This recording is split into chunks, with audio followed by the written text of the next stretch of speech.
भगवान शिव की कथा कर रही। मेरा कार्यकर्ताओं से एक निवेदन है,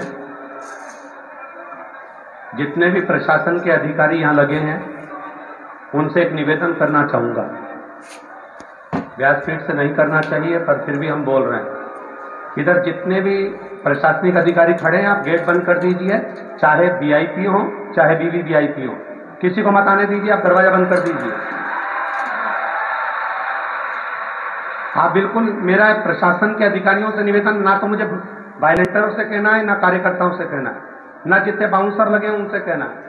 मेरा प्रशासन अधिकारियों से निवेदन है, पीछे के जितने भी गेट हैं आप सब बंद कर दीजिए, चाहे वीआईपी हो चाहे वीवीआईपी हो।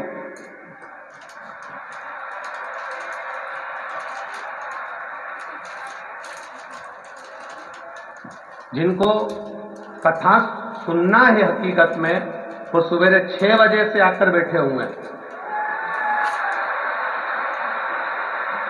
आप समय पर आकर चिल्लाचोट कर रहे हैं। मेरा प्रशासनिक अधिकारियों से निवेदन है, करबद्ध हाथ जोड़ के, कि आप यहां के गेट बंद कर दीजिए, चाहे बाउंसर हो चाहे कोई भी हो। श्री शिवाय नमस्ते।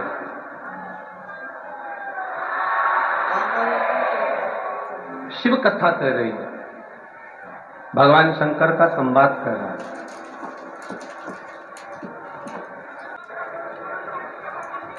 जो नित्य नूतन एक आनंद का सुख देने वाले, एक आनंद का भाव देने वाले। हम मंदिर जाएं, मंदिर में महादेव के पास पहुंचने के बाद दुनिया के लोगों ने हमको मंदिर जाते देखा कि नहीं देखा, दुनिया के लोगों ने हमको जल चढ़ाते देखा कि नहीं देखा, दुनिया के लोगों ने हमें भजन करते देखा कि नहीं देखा, उससे मतलब नहीं होना चाहिए। मतलब ये होना चाहिए कि जब हम शिव को जल चढ़ा रहे हों तो मेरा महादेव हमको देख रहा है, ये निश्चित है। सेवा कर रहे हैं, उस समय पर देवाधिदेव महादेव को हम जल चढ़ाते समय हमारे महादेव की दृष्टि, हमारे महादेव की कृपा दृष्टि हम पर है, ये निश्चित है। कथा में पहुंच जाना एक अलग बात होती है, पर कथा में पहुंचकर 3 घंटे की कथा में से भी अगर 3 मिनट की कथा दिल से सुन लेना तो महादेव से डोरी बांध लेना है। ये भगवान शिव की भक्ति को धारण कर ले, ये भगवान शंकर के एक आनंद को प्राप्त कर ले। शिव महापुराण की विद्येश्वर संहिता में लिखा हुआ है, शिव महापुराण की कथा में वही पहुंच पाता है जो शंकर जी की गिनती में आता है, जो शिव की काउंटिंग में है, शिव की गिनती में। आपको कथा में पहले भी कहा था कि वोट डालने का अधिकार 18 वर्ष की आयु से प्रारंभ होता है।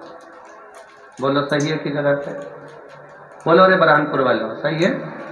18 वर्ष की आयु से जो वोट डालने का अधिकार होता है तो वो वोट डाल सकता है। उसी तरह शंकर को प्राप्त करने का अधिकार आयु नहीं देखता, शिव को प्राप्त करने का अधिकार केवल तुम्हारे घर का संस्कार देखता है।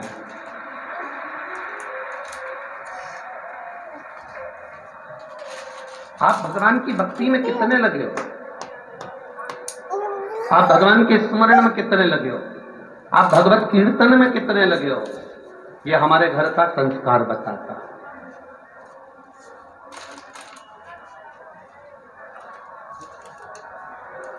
अभी प्रयागराज की कथा में एक बात कही थी, आप लोगों के स्मरण में होगी।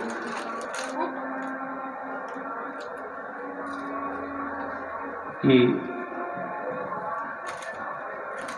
माता का दूध और गौ माता का दूध, ये हमारे को संस्कार, सभ्यता और संस्कृति का एक पन्ना पढ़ा देता है।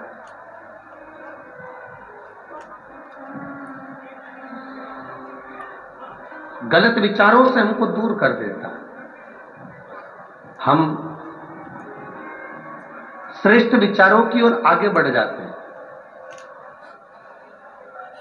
आदरणीय दीदी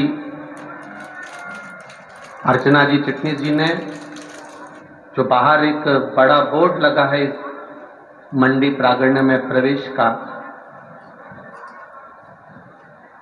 उसका नाम दिया है समरसता। समरसता का मतलब है प्रत्येक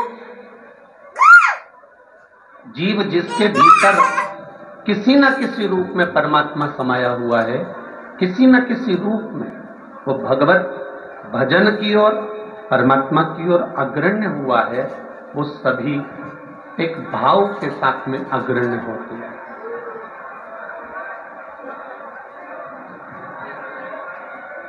आपके भीतर का भाव क्या कर रहा है? हम सतमार्ग की ओर जब जाते हैं, हम भगवान के भजन की ओर जब हम जाते हैं, भगवत कीर्तन की ओर जब हम जाते हैं, मंत्र जाप की ओर जब हम जाते हैं, जब हम भगवान के मंदिर में पहुंचते हैं या अपने माता पिता के चरणों में पहुंचते हैं या घर के बुजुर्ग बड़ों के चरणों में पहुंचते हैं और उनके चरणों में जाकर बैठते हैं या धर्म और शास्त्र की ओर अग्रण्य बढ़ते हैं और उस धर्म और शास्त्र की ओर जाकर बैठते हैं, तो यह हमारे घर के माता पिता का संस्कार हमारे जीवन को झलकता हुआ नजर आता है। ये हमारा संस्कार क्या?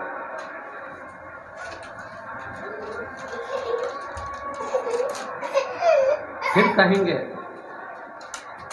बच्चों को कार मत दिलाओ,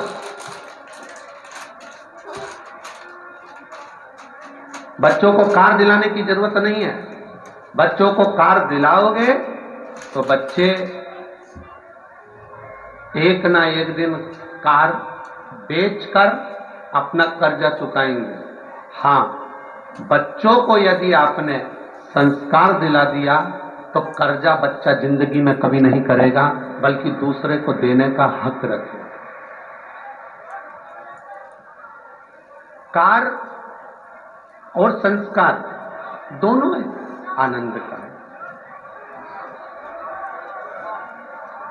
कार और संस्कार हम बच्चों को देना क्या चाहते हैं? आज के जमाने के बच्चों को आप सब जितने भी भक्त लोग, श्रोता बंधु आस्था चैनल के माध्यम से कथा सुन रहे हैं, फेसबुक यूट्यूब के माध्यम से कथा सुन रहे हैं, या इस 200 एकड़ के प्रांगण में विराजमान होकर दूर दूर जहां जहां आपको मन पड़ता है वहां बैठकर यदि आप कथा सुन रहे हैं, तो एक विचार कर कर देखना कि हमने बच्चों को गाड़ी दी, हमने बच्चों को घर दिया, हमने बच्चों को सोने की चेन दी, हमने बच्चों को हैंडसेट दिया, हमने बच्चों को मोबाइल दिया, हमने बच्चों को लैपटॉप दिया, हमने बच्चों को साइकिल दी, हमने बच्चों को सब कुछ दिया।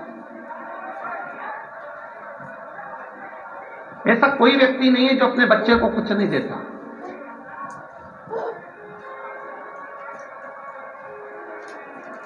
हमने अपने बच्चों को सब कुछ दिया है, लैपटॉप भी दिया है और आप भी दे रहे हो और दुनिया दे रही है। साइकिल भी दी है, गाड़ी भी दी है, मोबाइल भी दिया है, लैपटॉप भी दिया है, चेन भी दी है, जूते, चप्पल, कपड़े, जेवर, सब कुछ बच्चों को दिया। पर सबसे मूल होता है आप अपने बच्चों को सब कुछ दे रहे हो, पर एक विचार कर कर देखना, क्या आप अपने बच्चों को श्रेष्ठ संस्कार दे पाए हो? अपने बच्चों को अच्छा संस्कार आपने दिया है?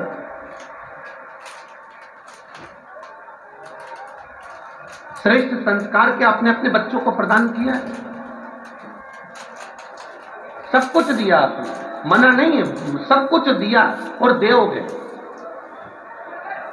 पर क्या अपने बच्चों को हम संस्कारों के जल से सिंचित कर रहे हैं? क्या हम अपने घर के बच्चों को संस्कार दे पा रहे हैं? शिव कथा कह रही है, भगवान शंकर का संवाद कह रहा है। माता पार्वती जी ने भगवान श्री गणेश जी को षडानंद कार्तिकेय जी को और अशोक सुंदरी को, जया, विषहरा, शामली बारी, दौतली, देव, इन सभी को एक संस्कारों के जल से सिंचित कर रहा है। इसलिए आज भी शिव महापुराण की कथा बड़ा सुंदर भाव व्यक्त करती है। जो ये बेलपत्र होती है, इस बेलपत्र का जो पीछे वाला जो भाग होता है, जरा ध्यान से सुनना, कथा निकली है तो आपके जीवन, बेलपत्री का जो ये पीछे का जो भाग होता है, ये पीछे की जो रूट होती है, पीछे का जो भाग होता है, जब भी हमको ये महसूस होता है कि हमारे बच्चे जब गलत मार्ग की ओर जा रहे हैं, मदिरा की ओर जा रहे हैं, व्यसन की ओर जा रहे हैं, मांसाहार की ओर जा रहे हैं, गलत मार्ग की ओर जा रहे हैं, तब बेलपत्र का जो पीछे का जो भाग होता है, इस भाग को हम अशोक सुंदरी वाली जगह पर समर्पित करते जाते हैं और उसी भाग को उठाकर हम बेलपत्री के वृक्ष के नीचे पुनः डाल देते हैं। शिव जी पे चढ़ाया गया जल, शंकर जी पे चढ़ाई गई एक बेलपत्र उठाकर लाकर, जो व्यसन में डूबा हुआ होता है, गलत मार्ग की ओर जा रहा है, गलत संगत की ओर जा रहा है, व्यसन में डूबा हुआ है, उसका मार्ग विभाजित हो गया है, हम उसको देने का प्रयास करते हैं और उसको समझाने का भी प्रयास करते हैं कि देखो शिव तत्व की ओर चलो, भगवान के गुणगान की ओर चलो। शंभु शरणे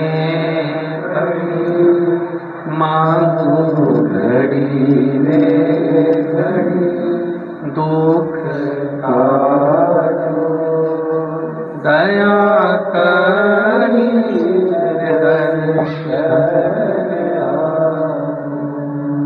हम शिव तत्व की ओर चलने का प्रयास करते हैं, भगवत भक्ति की ओर चलने का प्रयास करते हैं। संस्कार होंगे और श्रेष्ठ संस्कार होंगे, ये तो निश्चित है कि हमारे बच्चे फिर मार्ग से विभाजित नहीं होंगे। आज सबसे बड़ा पूरे राष्ट्र में सबसे बड़ा अगर कहीं तकलीफ का विषय बना हुआ है तो जो सनातन धर्म को लोग तोड़कर दूसरे धर्म में जो प्रवेश करा रहे हैं, उसका सबसे मूल कारण केवल एक ही है, हमारे बच्चे संस्कार से विहीन हो जाना। केवल एक कारण विशेष है, कहीं ना कहीं हमारे बच्चे संस्कारों से विहीन हैं।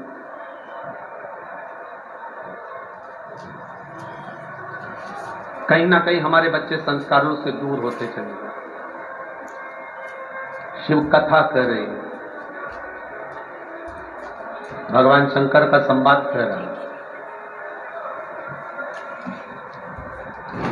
कई बच्चों को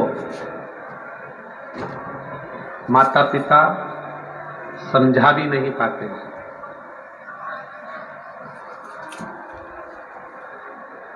कई बच्चों को माता पिता समझा भी नहीं पाते। थोड़ा सा माता पिता ने अपने बच्चे को समझाने का प्रयास करा और उतनी देर में बच्चे कह देते हैं हमको ज्ञान मत दो, चुप बैठो, शांति रखो, तुम चुप रहो,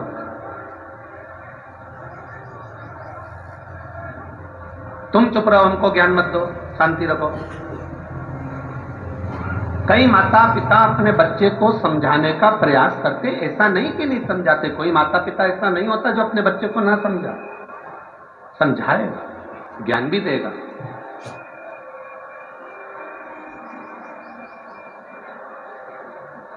पर संस्कार का जब अभाव हो जाता है तो बच्चे अपने माता पिता के कहने पर भी नहीं चलते। एक बात बड़ी विचित्र है पर सत्य है, आप उसे आजमाएं ना आजमाएं।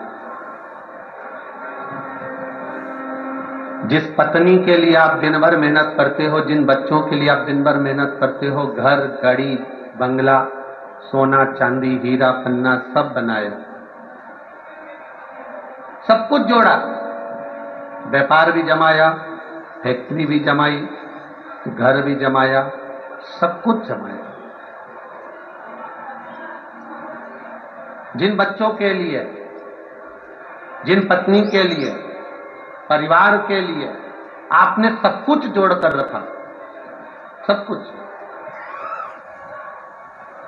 मैं धन्यवाद दूंगा इधर पंडाल के लोगों को, इधर पंडाल के लोगों को, और आधे इधर पंडाल के लोगों को, आपकी शांति को और आपके एकाग्र चित्त से कथा सुनने को धन्यवाद दूंगा।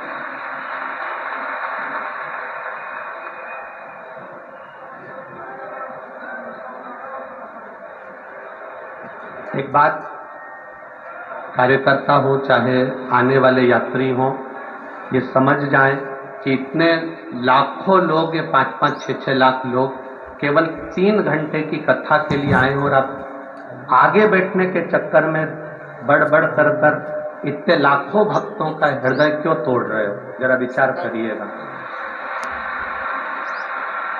जहां जगह मिल जाए वहां बैठ जाइए भाई। लाखों लाखों भक्त केवल 3 घंटे की कथा के लिए आए हैं और दिन भर हजारों रुपए का पेट्रोल खर्च करा है, समय खर्च करा है, तब जाकर यहां पहुंचे हैं और तुम्हारे आगे बैठने के चक्कर में केवल इन भक्तों का हृदय भी टूट रहा है।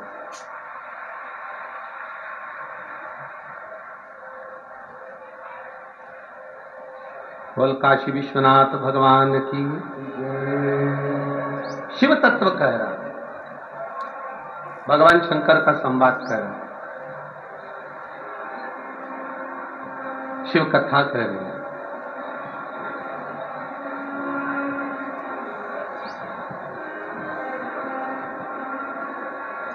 बाबा देवादिदेव महादेव का संवाद कर रहा। एक विचित्र है, जोड़ा, खूब जोड़ा,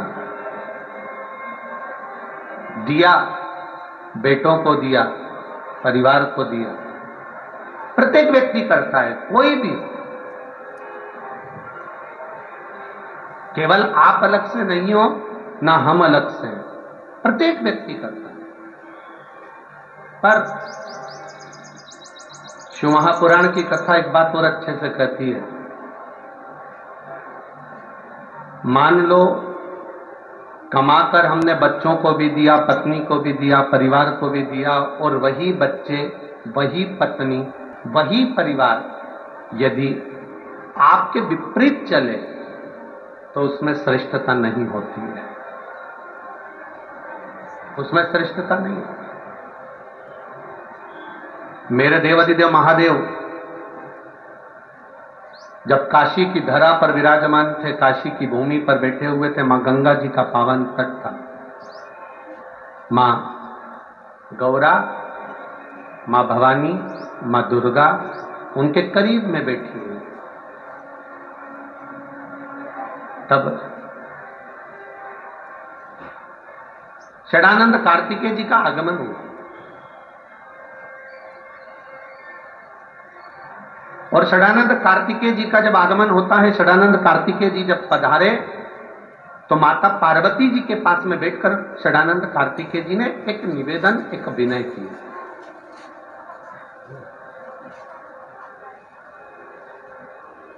एक निवेदन षडानंद कार्तिकेय जी ने कहा अपनी माता से, मां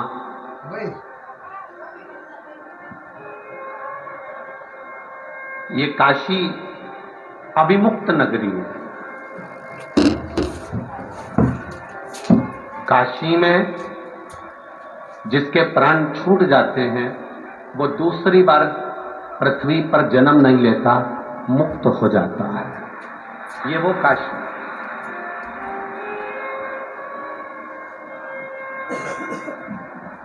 काशी अभिमुक्त नगरी है। हम इस काशी में जन्म लेने वाला फिर वापिस जन्म नहीं लेता। मां षडानंद कार्तिकेय जी ने अपनी माता से एक प्रश्न किया है, मां मान लो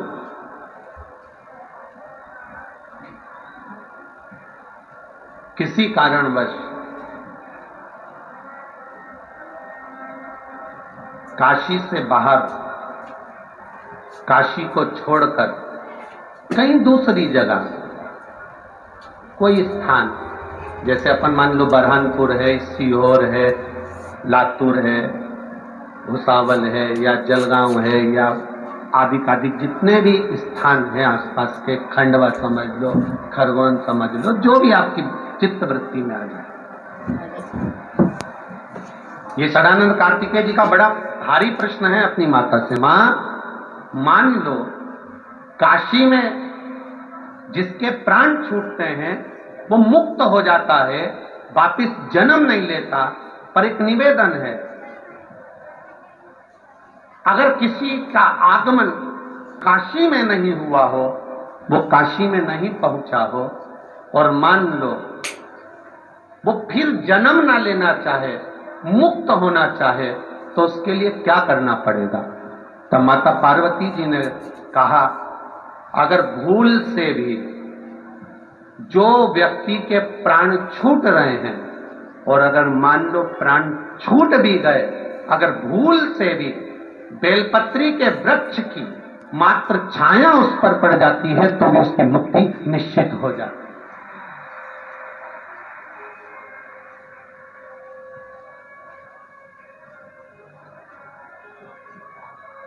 केवल बेलपत्री के वृक्ष की छाया पड़ जाना, बेलपत्री के वृक्ष की केवल एक ओट पड़ जाना,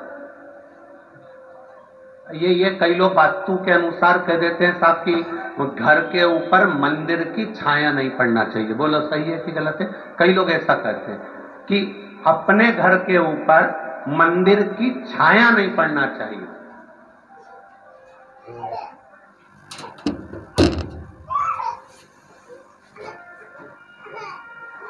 पर किसी वास्तुशास्त्री से एक बात जरूर पूछना, आप कह रहे हो कि घर के ऊपर किसी मंदिर की छाया नहीं पड़ना चाहिए, पर वास्तुशास्त्र में एक बात बहुत अच्छी लिखी है, उस मंदिर के पास में अगर कोई जलाशय है, उस मंदिर के पास में कोई कुआं है, उस मंदिर के पास में कोई बावड़ी है, उस मंदिर के पास में कोई तालाब है, उस मंदिर के पास में कोई हापसी है, उस मंदिर के पास में कोई स्थान पानी का है, या उस मंदिर के पास में बेलपत्री, पीपल, आंवला, शमी, देव वृक्ष अगर कोई विराजमान है, और उस मंदिर की भी छाया आपके घर पर पड़ रही है, तो वो दोष नहीं देती, वो कल्याण कर देती है। ये हमारा शास्त्र का है।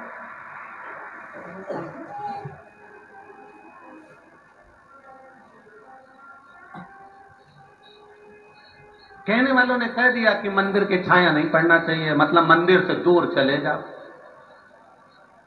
ये कोई दूसरे नहीं होंगे, ये कहीं ना कहीं के लोग ऐसे होंगे जो तुम्हें मंदिर से दूर करना चाह रहे हो। जैसे कई लोगों ने एक नया ट्रेक अपना के रखा है, अगरबत्ती में बांस होता है तो अगरबत्ती भगवान को नहीं लगाना चाहिए। ये दुनिया ने ट्रेक निकाला। क्यों निकाला? क्योंकि दुनिया के लोग चाहते हैं कि आप अगरबत्ती पकड़ना बंद कर दो और मोमबत्ती पकड़ना चालू कर दो। ये दुनिया चाहती है। आपके हाथ की अगरबत्ती को छुड़ाकर हमारे छोटे छोटे बच्चे, हमारे घर के जरा जरा से बच्चे, अगरबत्ती जब दादी लगाती है तो छोटे बच्चे उसकी तीली पकड़कर, उसकी सीख पकड़कर ऐसे ऐसे घुमाते हैं। बच्चों को संस्कार घर के बुजुर्ग देते हैं, घर के बच्चे को संस्कार घर के माता पिता देते हैं। ये वो लोग हैं जो आपके हाथ से अगरबत्ती को छुड़ाकर मोमबत्ती पकड़ाना चाहिए। और एक बार मोमबत्ती पकड़ा दी, फिर धीरे धीरे धीरे धीरे मंदिर से दूर कर कर तुम्हें फिर कहीं और ले जाकर बिठाएंगे, फिर और दूर ले जाकर कहेंगे कि तुम अब अपना ये सनातन धर्म छोड़ दो और फिर हमारे धर्म में आकर बैठना चालू कर दो। ये वो लोग। अब समझना हमको है, समझदारी हमको चाहिए।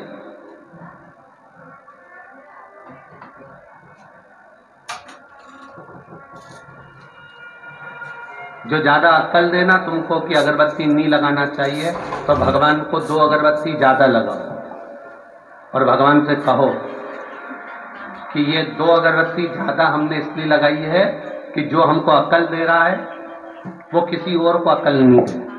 इसलिए आप उसको थोड़ी सी अकल दे देंगे। 2 अगरबत्ती ज्यादा लगा लो उस परमात्मा के।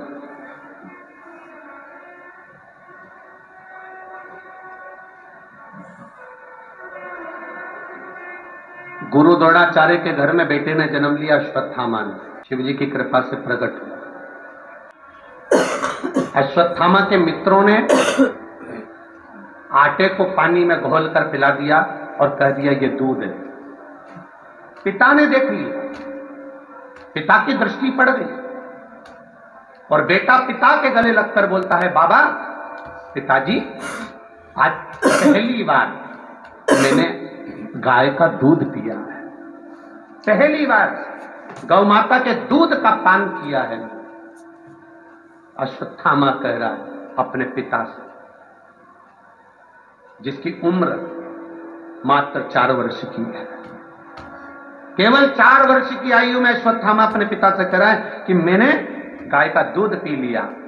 गुरु द्रोणाचार्य की आंख में आंसू भर गए। बेटा, शिवजी के स्वरूप उस अश्वत्थामा को देखकर भगवान गुरु द्रोणाचार्य गले से लगाकर उसको देखकर रो रहे हैं कि मैं जानता हूं जो तूने पिया वो गाय का दूध नहीं था, वो आटे में पानी मिलाकर तेरे मित्रों ने तुझको पिला दिया था। वो जान रहा है वो गाय का दूध नहीं है।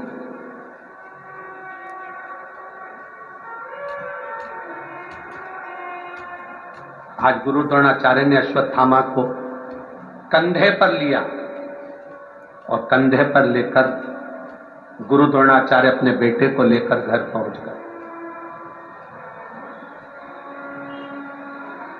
मां और पिता दोनों में एक अंतर होता है। मां बेटे को गोदी में लेती है और पिता बेटे को कंधे पर लेता है। मां बेटे को गोदी में इसलिए लेती है कि जितनी गोदी में मैंने बेटे को रख रखा है, जो मैं देख रही हूं वो मेरा बेटा भी देखे। और पिता अपने बच्चे को कंधे पर इसलिए लेता है कि जितना मैं देख रहा हूं उससे भी ज्यादा मेरा बेटा देखे। ये बाप होता है, ये पिता होता है।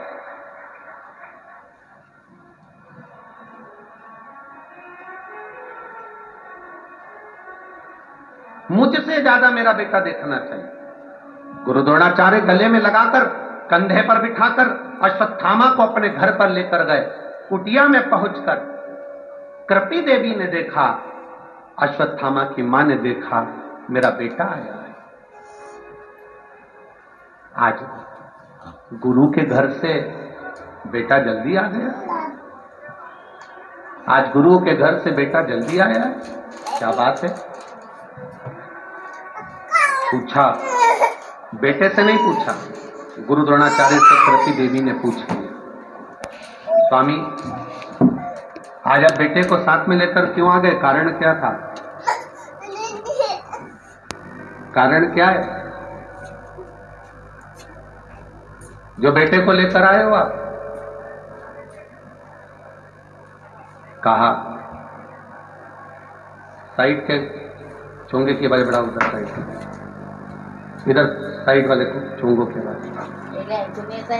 कारण क्या है? किस कारण से आप अपने बेटे को आज लेकर आ गए? गुरु द्रोणाचार्य ने कहा, केवल कारण एक है, मेरे बेटे की हंसी उड़ रही है, उपहास हो रहा है।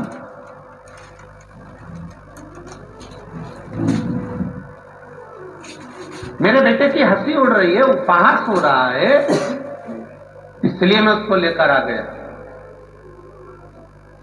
कृपी देवी ने कहा, ये तो जीवन का खेल है, कभी सुख मिल रहा है, कभी दुख मिल रहा है।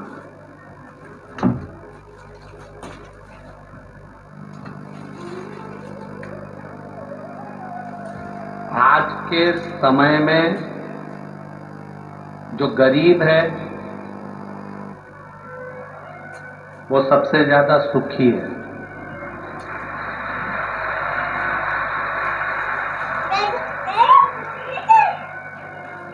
जो पैसे वाला है वो सबसे ज्यादा दुखी है। गरीब व्यक्ति कहीं पर भी बैठ जाए, शान सत्ता से अपने साथ में दरी लाया, कम्बल लाया, बिछाया और गरीबड़ा कहीं पे भी बैठ के कथा सुन लिया जा, कहीं पर भी बैठकर सुखी। सबसे ज्यादा दुखी है तो पैसे वाला।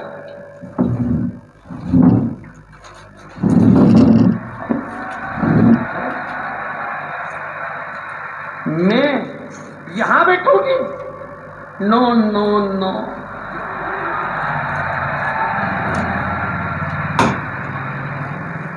नहीं। फिर दरवाजे पे खड़े हो गए, तुम मुझे जानते नहीं हो? एक फोन लगाऊंगी और अब भी तुम दरवाजा खोलोगे और मुझे अंदर जाने कहोगे। एक फोन लगाऊंगी। अब इसको नहीं मालूम कि तेरा काम एक फोन पर हो जाता है तो शिव भक्त का काम भी एक बेलपत्र और एक लोटे पानी से हो जाता है।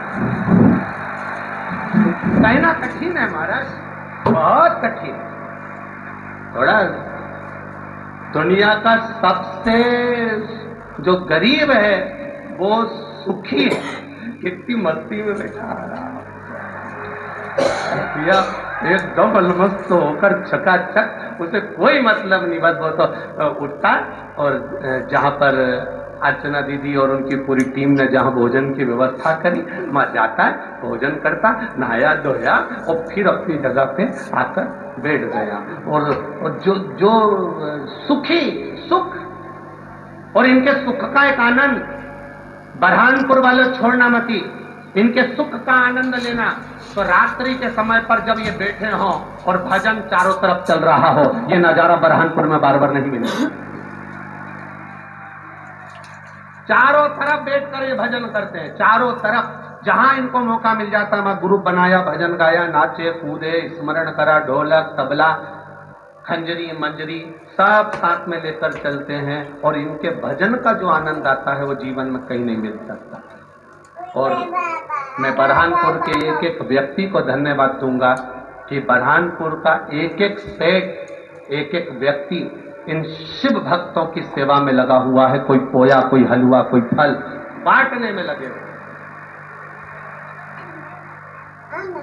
अभी हम आते आते देख रहे थे, कोई ने पानी का स्टॉल लगा रखा है, कोई गन्ने का रस पिला रहा था, कोई व्यक्ति गिलास में भर भर कर, कोई फल दे रहा था, केला।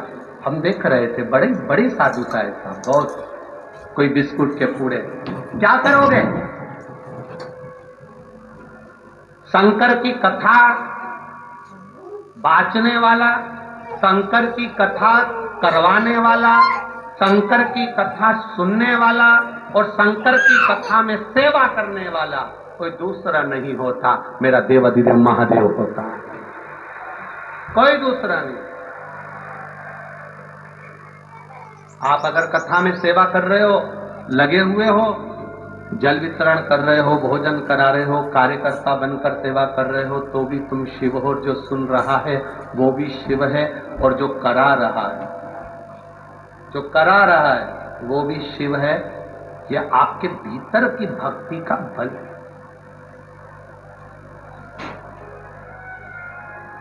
इस बेटे को कृपी ने कहा, इस बेटे को आप लेकर आ गए हो, पर जीवन का सुख दुख तो कैसा चलता है। जिस गुरु द्रोणाचार्य के घर में वैभव की कमी नहीं थी, जिस गुरु द्रोणाचार्य घर में धन की कमी नहीं थी, जिस गुरु द्रोणाचार्य के घर में सत्ता और वैभव की कमी नहीं थी, वो गुरु द्रोणाचार्य आज अपने बेटे को एक गाय का दूध भी नहीं पिला पा रहे हैं। ये जीवन का समय है, ये स्थिति।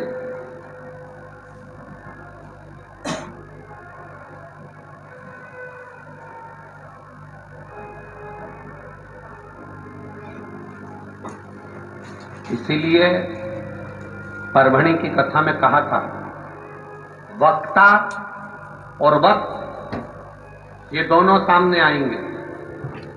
वक्ता भी आपको समझाएगा, और वक्त भी आपको समझाएगा। आप वक्ता से समझ गए तो ठीक है, नहीं तो वक्त जब समझाता है तो रुला रुला के समझाता है। एक वक्ता भी समझाएगा, वक्त भी समझाएगा। वक्ता ऐसा समझाएगा कि ये जीवन की घड़ियां हैं, बचपन है, जवानी, अधेड़ी, बुढ़ापा। आप भजन करिए, कीर्तन करिए, मंत्र जाप करिए, स्मरण करिए, राम जपिए, कृष्ण जपिए, शिव जपिए, तुम्हारी मर्जी पड़े उसका भजन करो। हम कभी ये नहीं कहते कि तुम शंकर की ओर जाओ, हम ये कहते हैं जो तुम्हारे दिल में बैठ जाए। तुम राम को भजते हो, राम को भजो, तुम कृष्ण को भजते हो, कृष्ण को भजो, तुम शिव को भजते हो, शिव को भजो, तुम भवानी को भजते हो, भवानी को भजो, तुम स्वामी समर्थ को भजते हो, स्वामी समर्थ को भजो, तुम हरि विठ्ठल को भजते हो, हरि विठ्ठल को भजो, तुम्हारा जो मन करता है उसको भजो। पर एक बात का याद रखना कि भजन में, स्मरण में छल ना हो, दिखावा ना हो, कपट ना हो और किसी का दिल ना दुखे। ऐसा भजन अपनी जिंदगी में करो। भजन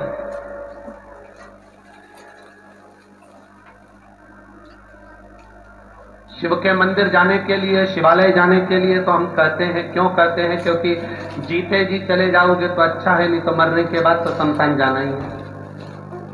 और शमशान भी कोई साधारण सी जगह तो है नहीं, जहां शिव स्वयं बैठा है, जहां मेरा देवादिदेव महादेव स्वयं बैठा है, वो देवादिदेव महादेव का पावन धाम शमशान, कोई साधारण भूमि नहीं है शमशान।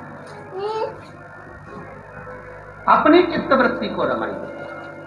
कहां लेकर जाओगे इस बच्चे को? क्या दोगे इस बच्चे को? जिसके घर में सत्ता की कमी नहीं थी, वैभव की कमी नहीं थी, धन की कमी नहीं थी, वो गुरु द्रोणाचार्य के घर में एक गाय नहीं है अपने बच्चे को दूध पिलाने के लिए, गाय का दूध पिलाने के लिए एक गाय दे।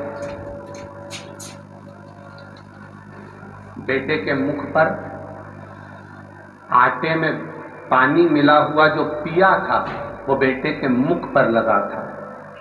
मां अपने बेटे के मुख पर से वो दूध को हटाकर जब चखती है कि मेरा बेटा अश्वत्थामा क्या पीकर आया है, तब मां ने बेटे के मुख पर से वो आटे के पानी को हटाकर कृपी देवी ने जब चखा, गुरु द्रोणाचार्य की धर्म पत्नी ने जब चखा, तो कृपी की आंख में से आंसू बहने लगे। मां, मैंने तो आज गाय का दूध पिया है। मां, मैंने आज गोमाता का दूध पिया है।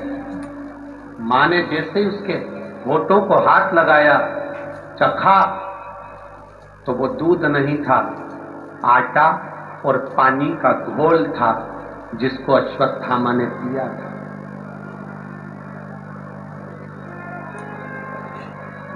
आटे और पानी का घोल है जिसको अश्वत्थामा ने पिया। मां ने बेटे को गोदी में बिठाया, स्नेह करती हुई मां बोली, बेटा,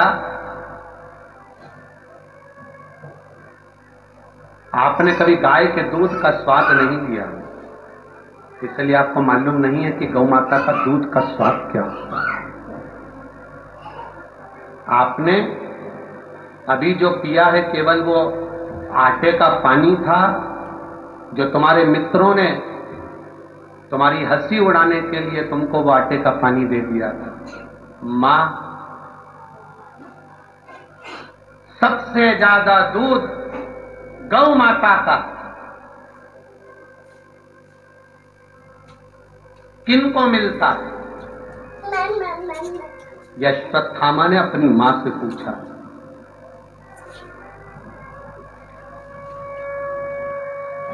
सबसे ज्यादा दूध गौ माता का किसको मिलता है? तो कृपी देवी के मुख से तुरंत निकल गया, सबसे ज्यादा गाय का दूध महादेव को मिलता है। महादेव 4 वर्ष के अश्वत्थामा माता के चरणों में शीश नवाए, प्रणाम करा, गुरु द्रोणाचार्य को प्रणाम करा और 4 वर्ष के अश्वत्थामा घर से बाहर निकल गए।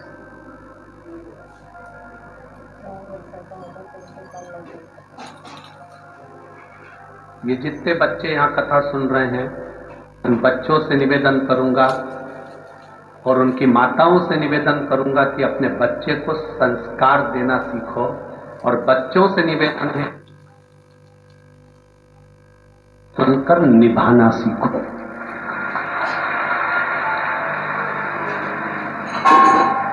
होती है मां, आज अगर बच्चे को झूठ बोलना सिखा रही है तो मां सिखा रही है, आज बच्चों को सत्य बोलना सिखाती है तो मां सिखाती है। एक छोटा सा बच्चा, मां जा रही थी किटी पार्टी में, छोटा सा बच्चा जिद कर रहा है, मैं भी चलूंगा, मैं भी चलूंगा, मैं भी चलूंगा। मां ने मना कर दिया, तू नहीं जाएगा, एग्जाम का टाइम है, पढ़ाई का समय है, पढ़ो, तुम मेरे साथ नहीं जाओगे। बच्चा जिद करने लगा, नहीं मैं तो जाऊंगा, मुझे तो जाना। वो तो अड़ गया जिद पे। मां ने पर्स खोला, 5 रुपए निकाले, बच्चे को दिए, तू टॉफी खा लेना, कोई आए पूछे तेरी मम्मी कहां गई तो कह देना पापा के साथ घूमने गई। अब बच्चे को झूठ बोलना किसने सिखाया? मां। कोई आए और पूछे मां कहां गई तो कह देना पापा के साथ घूमने गए, पिताजी के साथ। मां कहकर किटी पार्टी में चली गई। आज ऑफिस में कोई सर मर गए, शांत हो गए, ऑफिस में जल्दी छुट्टी हो गई, पिताजी आ गए, दरवाजा बजाया, ये टॉफी खाते खाते बाहर गया, हाथ में कॉपी थी, मुंह में टॉफी थी, और पिताजी ने दरवाजा खुलवाया। इसने पिताजी को नहीं देखा, कॉपी को देख रहा है, टॉफी को देख रहा है, बस खाता जा रहा। पिताजी ने आते से पूछा, क्यों तेरी मम्मी कहां है?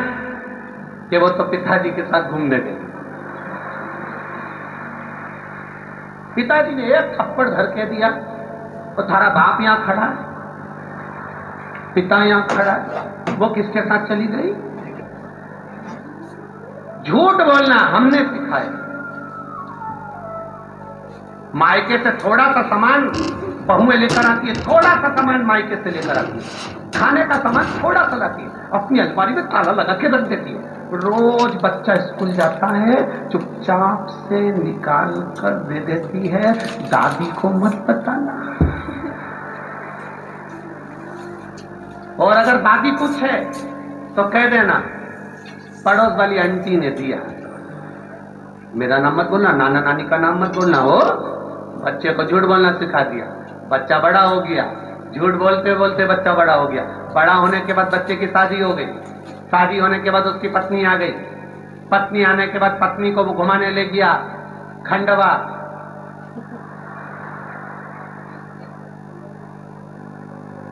धुनी वाले दादा के यहाँ दर्शन करने गए तो वहीं पे साड़ी की दुकान थी। पत्नी ने कहा कितनी सुंदर साड़ी है, पति ने कहा ले ले, घर जाएंगे और मम्मी पूछेगी तो कह देना मायके से मिली है। सिखाया किसने था? बोलते जाओ जरा, बरहानपुर वालों जम के बोलो जरा। मां ने क्या सिखाया था? पूछे तो कह देना आंटी जी ने दी है।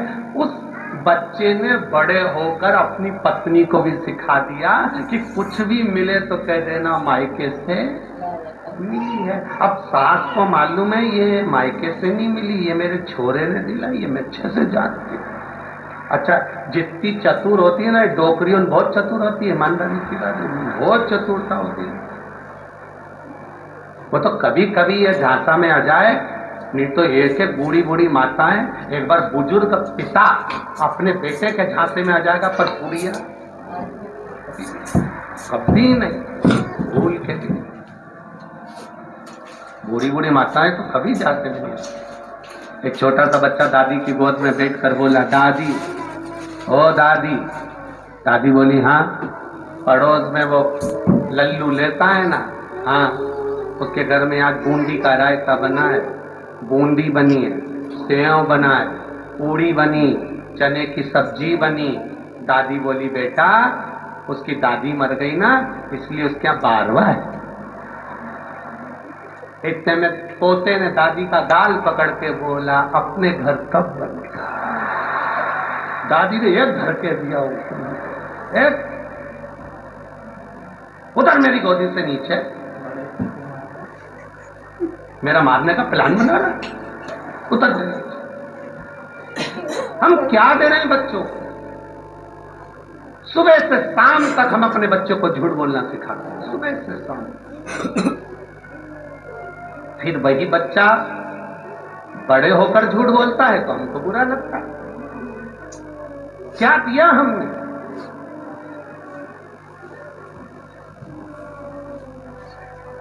आज सबसे बड़ी प्रसन्नता का विषय यह होता है कि छोटे छोटे बच्चे, 4-4, 6-6, 8-8 साल के बच्चे अपने घर से लोटा भर के पानी लेकर जब शिव जी को चढ़ाते हैं तो लगता है कि कलयुग नहीं शिवयुग चल रहा है। ये प्रसन्नता होती है। लोगों के भीतर एक विश्वास जागृत होता है कि हम मंदिर तक बच्चों को भेज रहे हैं। आप भी अपने घर के बच्चों को मंदिर तक भेजना चालू करिए। जिसके बच्चे मंदिर की सीढ़ी चढ़ते हैं उसके घर के बुजुर्ग कभी वृद्धाश्रम की सीढ़ी नहीं चढ़ते। चढ़ाओ अपने बच्चों को मंदिर की सीढ़ी। जाइए, एक लोटा पानी लेकर जाओ। स्कूल जाना है ना, पहले मंदिर जाओ। स्कूल जाना है ना, उससे पहले मंदिर होकर आओ। मम्मी मैं नहीं जाऊंगा, मैं थक गया। नहीं, पहले मंदिर जाओ, प्रणाम करो, नमन करो, बच्चों को समझाओ, जाना पड़ेगा।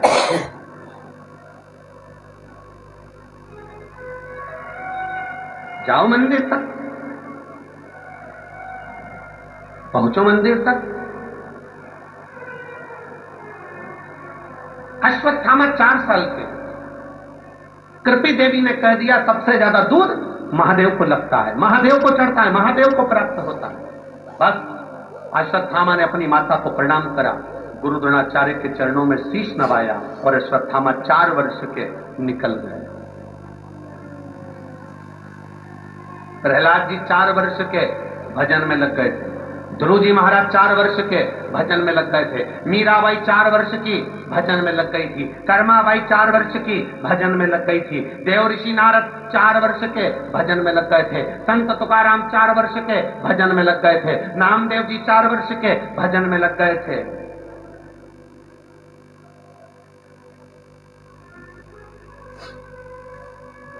और हम 4 वर्ष के बच्चे से कहते हैं अभी क्या कथा सुनेगा, अभी क्या मंदिर जाएगा, अभी क्या भजन करेगा। निकल गई अवस्था धीरे। बचपन खेल में खोया, जवानी नींद भर सोया, बुढ़ापा देख कर रोया, फिर आने मौत हंसती है। बाद में मौत भी हंसती है कि इसने पूरी जिंदगी गवा दी है। क्या दिया हमने?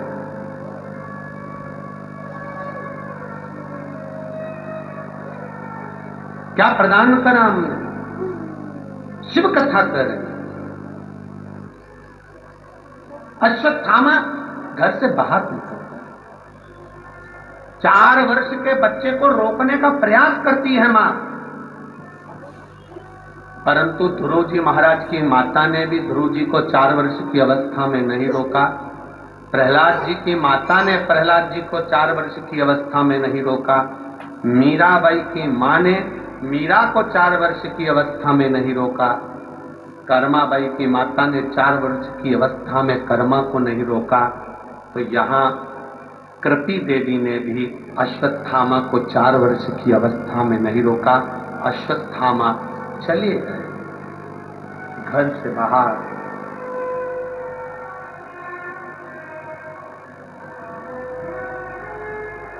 घर से बाहर चले गए। एक गुफा बनाई, उस गुफा के अंदर प्रवेश कर गए और गुफा में प्रवेश कर अश्वत्थामा 4 साल के एक छोटा सा शिलाखंड, एक पत्थर उठा रख दिया।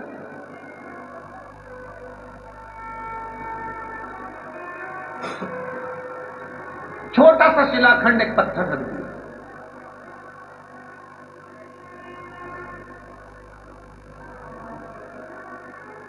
आज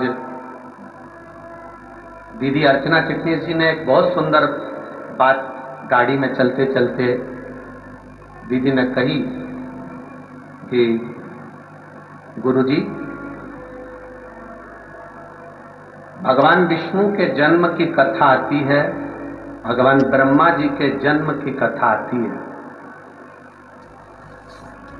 देवाधिदेव महादेव के जन्म का कोई वृत्तांत नहीं आता। हमने दीदी से कहा, नहीं दीदी ऐसा नहीं है, वो आज जन्मा है, उसके जन्म का नहीं, उसके प्रागट्य का।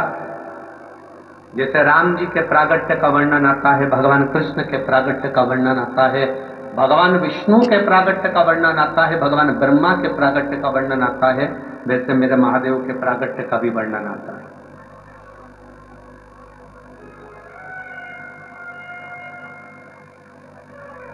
ऐसा नहीं कि मेरा महादेव प्रगटा नहीं,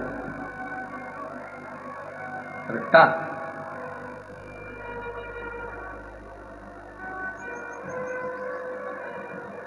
जब ब्रह्मा जी प्रकट हो गए भगवान विष्णु की नाभि से,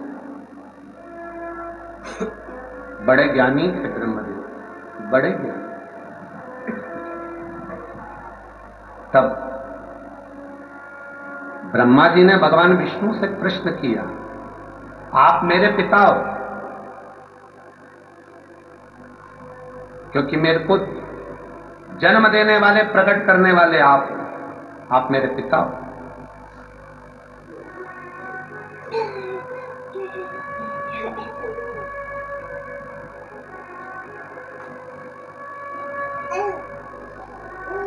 मेरे पिता का नाम मुझे मालूम है कि मेरे पिता भगवान विष्णु है, पर मेरे भगवान विष्णु के पिता कौन है? तब भगवान विष्णु के मुख से सहजता में निकल गया, शिव औघड़ी शंकर, वो मेरा पिता है। जल में अयन करने के कारण मेरा नाम नारायण पड़ा, और जल में एक बिंदु प्रकट हो गया था, एक पानी के बुलबुले में एक छोटा सा बिंदु दिख रहा था, छोटा सा बिंदु। आज भी ब्रह्म कुमारी आश्रम में, अगर कोई ब्रह्म कुमारी वाले यहां बैठे होंगे, जो ब्रह्म कुमारी आश्रम से जुड़े होंगे, उनको गए होंगे तो उनको बताया होगा, ब्रह्म कुमारी आश्रम में आज भी मात्र एक बिंदु दिखाया जाता है कि इस बिंदु से उत्पत्ति है, एक बिंदु से, और वो बिंदु कोई दूसरा नहीं, वो बिंदु मेरा देवाधिदेव महादेव है।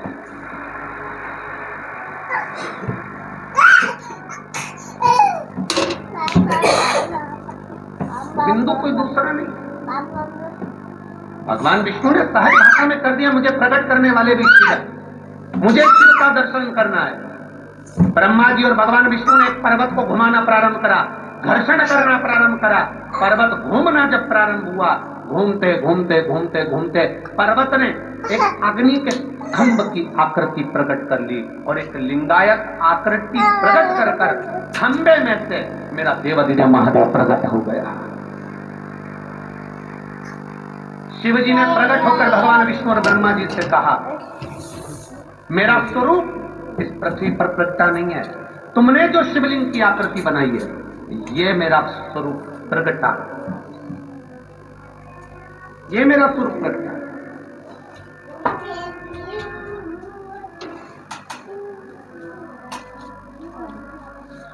महाशिवरात्रि दुनिया के लोग मनाते हैं, अभी आ रही है। सारी दुनिया में शंकर जी और पार्वती जी की शादी होगी, और शिव जी की शादी की तारीख तो अलग है। बैसाख का महीना शुक्ल पक्ष की पंचमी तिथि को भगवान शंकर की पार्वती जी के साथ शादी हुई थी। शिवरात्रि का दिन तो ब्रह्मा और विष्णु ने जो भगवान शंकर के शिवलिंग को प्रकट करा था, उनके प्रागट्योत्सव का दिन है शिवरात्रि का दिन। भगवान शंकर के प्रागट्य का दिन है।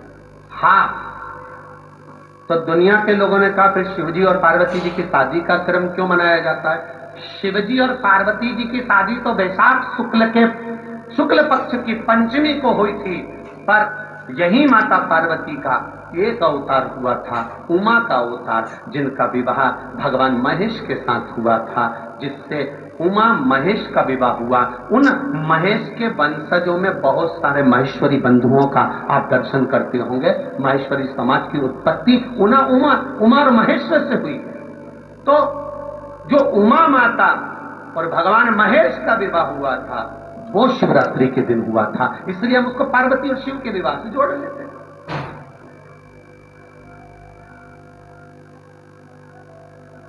पर शिव विवाह की जो तारीख है वो वैशाख महीना, जम के बोलो कौन सा महीना है?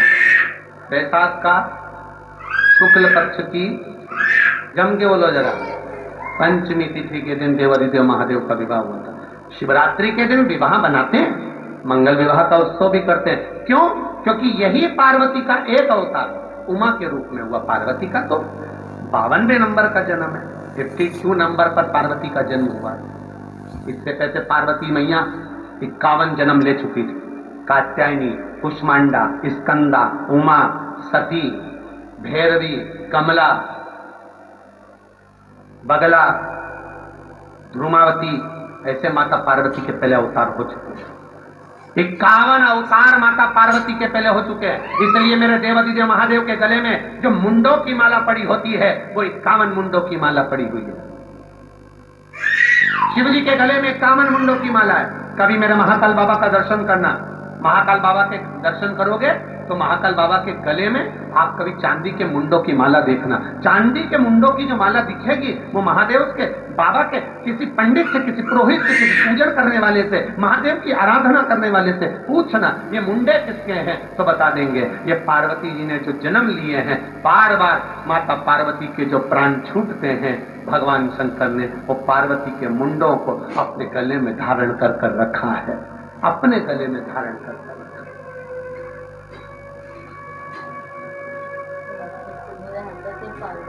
दुनिया के अपनी धर्म पत्नी से सबसे ज्यादा प्रेम करने वाले केवल एक ही हैं, वो है देव अधिदेव महादेव। इतना प्रेम करते कि पत्नी मर के भी चली गई तो उसका मुंडा अपने गले में पहन के,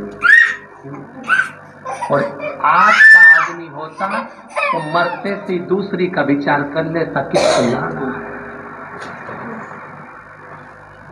वो महादेव है, महादेव। क्या भगवान विष्णु की अष्टलक्ष्मी नहीं हुई? क्या भगवान नारायण की अष्टलक्ष्मी नहीं हुई?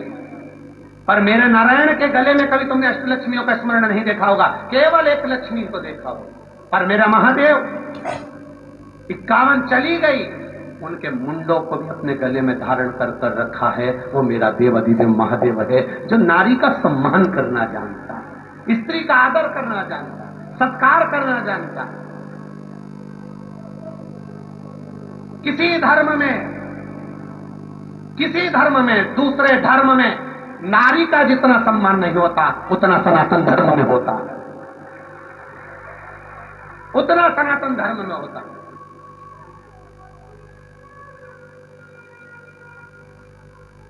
दूसरे धर्म के देवताओं को देखना, अकेले ही मिलेंगे, पर हमारे सनातन धर्म के देवताओं को देखना, नारायण के साथ लक्ष्मी, इंद्र के साथ इंद्राणी, कृष्ण के साथ राधा, राम जी के साथ सीता, महादेव के साथ पार्वती, हमेशा जोड़े से मिलते हैं। वो यूं कहते हैं कि तुम इधर उधर मत भटको, साथ रहो, आनंद में रहो, अलमस्त रहो। जैसे हम दोनों साथ रहते हैं तो रोज 56 भोग खाने को मिलते हैं, तुम दोनों साथ रहोगे। अकेले कहीं चले जाओगे तो दुखी हो जाओगे, इसको ले जाओगे तो रोटी बनाकर कैसे भी तुमको दे ही देगी। इसलिए साथ बनाकर साथ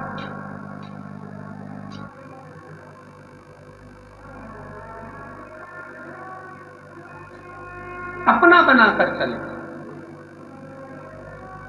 अश्वत्थामा 4 साल के एक छोटा सा शिलाखंड उठाकर लेके आया। ब्रह्मा विष्णु ने जैसे महादेव को प्रकट करा, एक शिवलिंग प्रकट हो गया, वो शिवलिंग प्रकट होते से ही,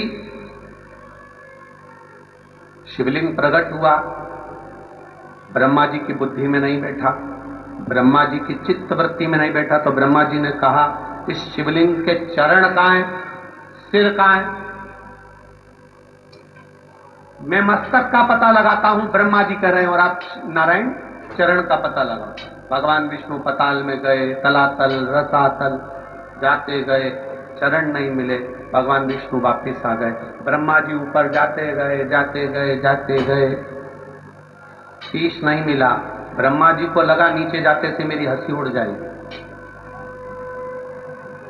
केतकी का फूल पकड़ा, फूल को उठाया केतकी के, ब्रह्मा जी ने कहा केतकी के पुष्प तू मेरे साथ नीचे चल। भगवान विष्णु के सामने जाकर कह देना कि ब्रह्मा जी को शंकर जी का सिर मिल गया। केतकी का फूल बोला मैं झूठ क्यों बोलूं, मैं झूठ बोलूंगा तो अच्छा लगेगा, मैं तुझे सुगंधित बना कर रखूंगा।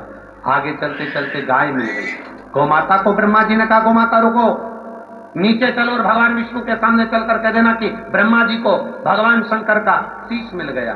गौमाता बोली मैं क्यों झूठ बोलूं, मैं तुझे घर की पहली रोटी देता रहूंगा। प्रसन्न होकर दोनों चले। भगवान नारायण ने पूछा ब्रह्मा जी आपको शंकर जी का सिर मिल गया क्या?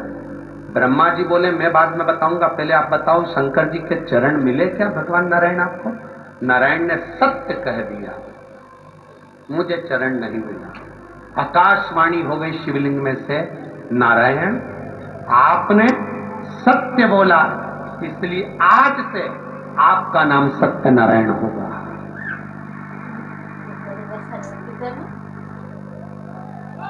आप सत्य बोले इसलिए आपका नाम सत्यनारायण होगा।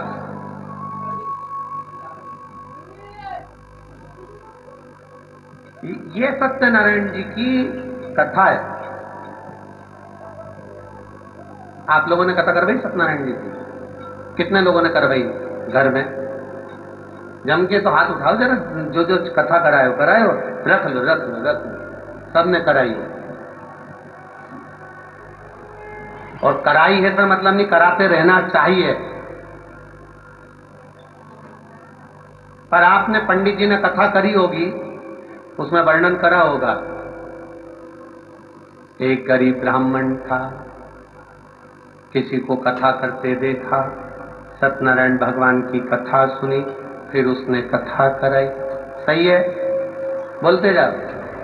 लक्कड़हारे ने देखी, उसने कथा कराई, कथा सुनी, कथा कराई।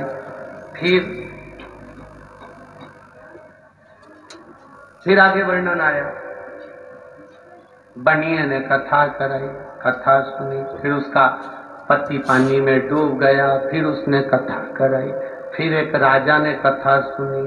तो इसमें सब वृतांत आया कि ये 4 अध्याय 5 अध्याय में जो वर्णन किया गया, उसने ये कराया, उसने वो कराया, पर इसमें सत्यनारायण भगवान की कथा कौन सी थी जो सबसे पहले ब्राह्मण ने सुनी थी? वो कथा यही थी कि भगवान ब्रह्मा और भगवान विष्णु ने जो घर्षण करा, शिवलिंग प्रकट करा, प्रकट करते से भगवान शंकर ने नाद कर कर कह दिया तुम्हारा नाम सत्यनारायण होगा। तुमने सत्य बोला है।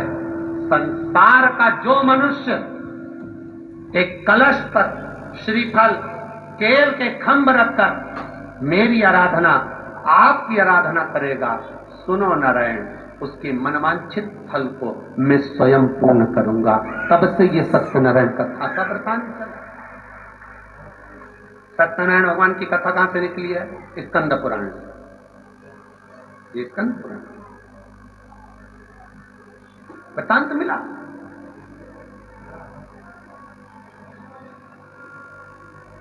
देखना चाहिए, हमारा पुरातन अगर हमको देखना है तो हमारी पुराणों में देखना पड़ेगा।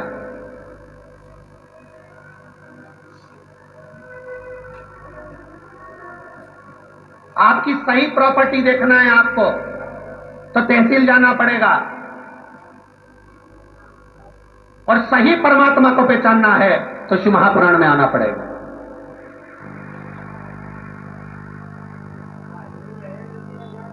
तहसील में जाओगे, रजिस्टर ऑफिस में जाओगे, बही खाता खुलवाओगे, तो तुम्हारे दादा परदादा का मकान नंबर ये था, खसरा नंबर ये था, उनका मकान यहाँ पर था, उनकी जमीन इतनी थी, तहसील में मालूम पड़ता। और तुम्हारे पूर्वजों ने क्या क्या करा, कितना धर्म कमाया, कितना पुण्य करा, क्या भजन करा, क्या कीर्तन करा, उसको जानने के लिए तहसील नहीं, शिव महापुराण की कथा में आकर बैठ जाओ, तुम्हारे पूर्वजों का पूरा पोथी पाना यहां खुल जाता है, प्राप्त हो।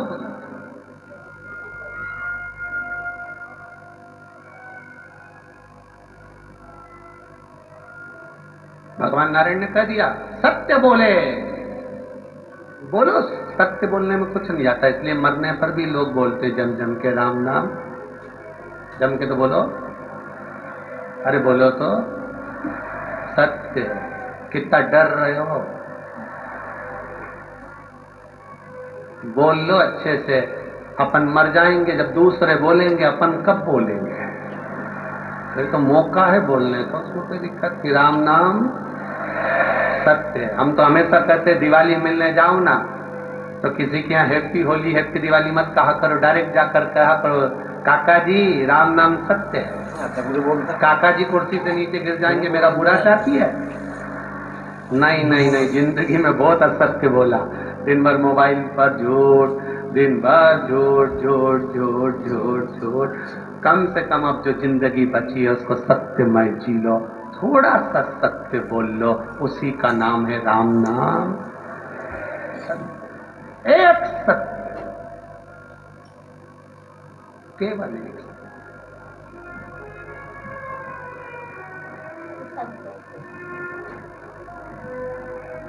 शिव कथा कर, इस राम नाम सत्य के पीछे भी बहुत बड़ी कहानी है तुलसीदास जी। राम नाम सत्य के पीछे तुलसीदास जी की बहुत बड़ी कहानी है। कभी मौका लगे तो नीमच में जो कथा करी थी, नीमच में कथा करी थी, और उस कथा में आपको राम नाम सत्य की पूरी कथा मिल जाएगी। आप कभी मौका मिले तो उसको निकालना और उसको सुनना कि राम नाम सत्य क्यों आया, मुर्दे के पीछे क्यों बोला जाता है। राम सत्य बोल दो, शिव कथा कर रही है। कौन बोलते हैं सत्य? क्या आपको सिर मिल गया? हाँ, ब्रह्मा जी ने कहा मिल गया, आकाशवाणी हो गई, ये ब्रह्मा झूठ बोल रहा है। ब्रह्मा जी ने कहा आकाशवाणी झूठी, अगर ना मानो तो केतकी के फूल से पूछो। केतकी के पुष्प ने कहा ब्रह्मा जी को सिर मिल गया। शिव जी ने आकाशवाणी कर कर कहा केतकी के पुष्प तू झूठ बोला है, सारे देवताओं पर चढ़ेगा पर तू महादेव पर कभी नहीं चढ़ेगा। भूल से भी अगर केतकी का फूल महादेव पर चढ़ जाता है तो हजारों गौ हत्या के बराबर दोष लग जाता है। ये केतकी के फूल को श्राप है। आप ना मानो तो गौ माता से पूछो। गौ माता, क्या ब्रह्मा जी को मस्तक मिला है शिव जी का? गौ माता कहती है ब्रह्मा जी को मस्तक मिला।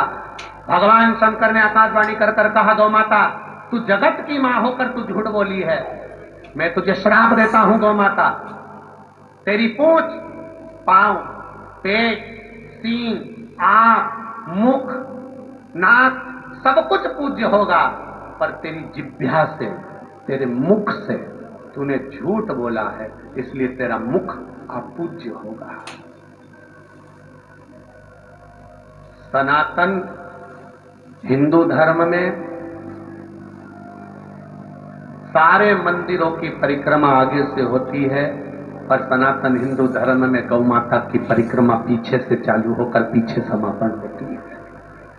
झूठ बोला, झूठ। अब सोचो जरा सा, गाय ने एक झूठ बोला था तो उसकी परिक्रमा पीछे से होने लगी, तुम कितना झूठ बोलते हो, तो तेरा क्या होगा रे कालिया? जरा विचार तो करिए। और झूठ बोलने के बाद भी तुम इतने खुश होते हो कि मैंने इसको बेवकूफ बना दिया, बेवकूफ बना दिया। झूठ बोलने के बाद भी इतनी प्रसन्नता, इतनी प्रसन्नता।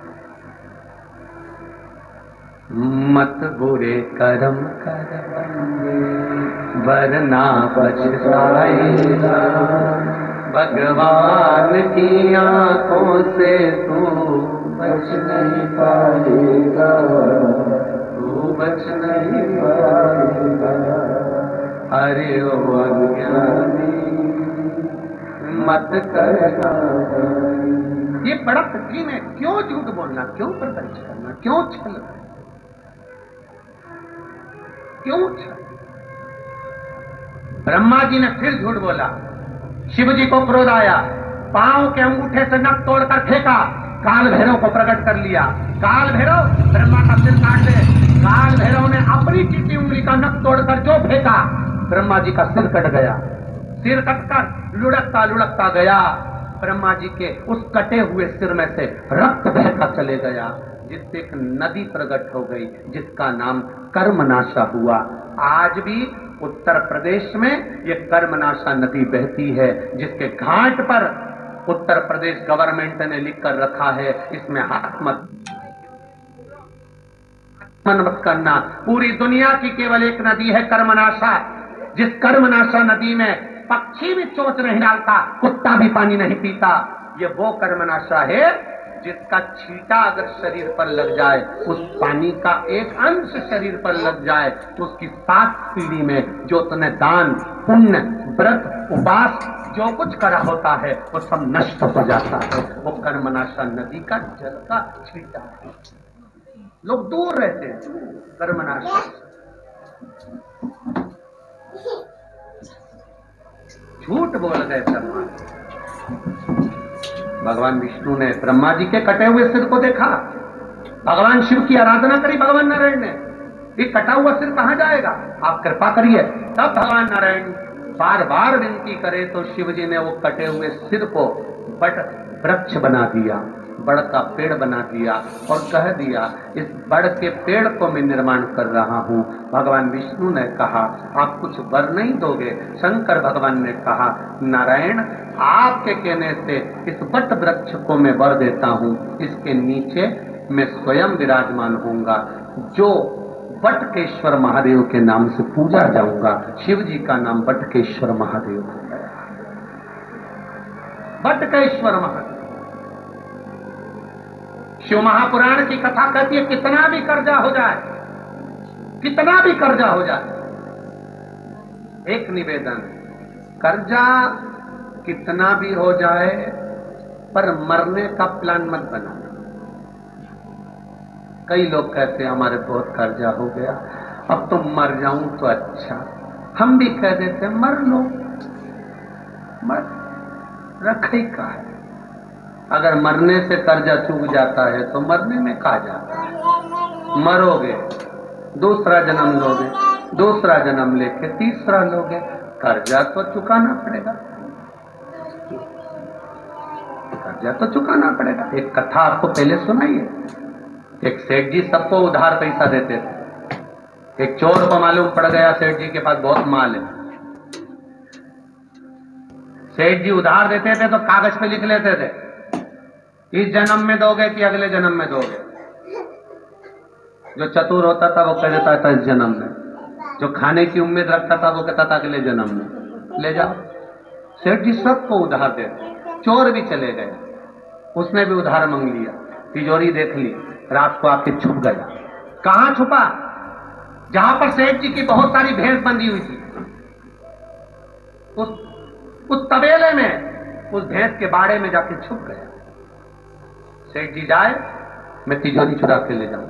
रात को भैंसें आपस में बात कर रही थी। एक भैंस ने दूसरी भैंस से पूछा, तो कितने साल से दूध दे रही है? उसने कहा 4 साल हो गए। दूसरी ने तीसरी से पूछा, तू? 6 साल हो गए दूध देते देते। पर एक बात समझ में नहीं आता रही जी कि अपन सेठ जी के यहाँ इतना दूध क्यों दे रहे हैं? तो बूढ़ी भैंस बोली, ये सेठ बहुत चतुर है, सबको उधार पैसा देता है, पूछता है ये जन्म में दोगे कि अगले जन्म में दोगे। जो उस जन्म में नहीं चुका पाता, भैंस बन के निचोड़ निचोड़ के देता रहता है। तो आपसे भी निवेदन है, भैंस का जन्म ना मिले, इसलिए जिसका लिया है उसका दे दो, नहीं तो अगला जन्म भैंस का पाकर सेठ हों सब निचोड़ निचोड़ के निकाल लेंगे, हिसाब पूरा करेंगे। लिया देव, कर्जा हुआ है, मरना नहीं, टेंशन नहीं लेना। कई लोग कह देते अब तो मर जाए तो अच्छा। हम भी उनसे कहते हैं मर लो, मना नहीं है, परंतु थोड़ा सा मरने का फैशन चेंज करो। ओल्ड फैशन में नहीं मरना। ट्रेन के नीचे कुएं में डूब के, जहर खा के, फांसी बांध के, ये तो ओल्ड फैशन है। कोई नया फैशन निकालो मरने का। तो उन्होंने पूछा गुरुजी तुम बता दो। हमने कहा नया फैशन है, मरने का जब प्लान हो ही गया है तो भगवान के भजन में लग जाओ, कीर्तन में लग जाओ, कथा में लग जाओ, सेवा में लग जाओ। मरना ही तो है। भजन करते करते, कीर्तन करते करते, राम जपते जपते, स्मरण करते करते अपने प्राण चले भी जाएं तो भगवान भी दूसरा जन्म देगा तो अपना बना कर देगा, फिर कटकने नहीं। मरो मरो सब कोई कहे, मर के देखे कोई, मरो तो ऐसा मरो कि फिर संसार में जन्म ना होई। अगर मरना ही है तो बस क्या करोगे? भगवान शिव का नाम बटकेश्वर महादेव हो गया। बटकेश्वर महादेव का बड़ा वृतांत। जब ज्यादा कर्जा हो जाता है तो बड़ के पेड़ के नीचे बटकेश्वर महादेव के नाम से भी जल चढ़ाया जाता है। बड़ के पेड़ के नीचे कोई शिवलिंग हो उसका पूजन करा जाता है बटकेश्वर महादेव के नाम से।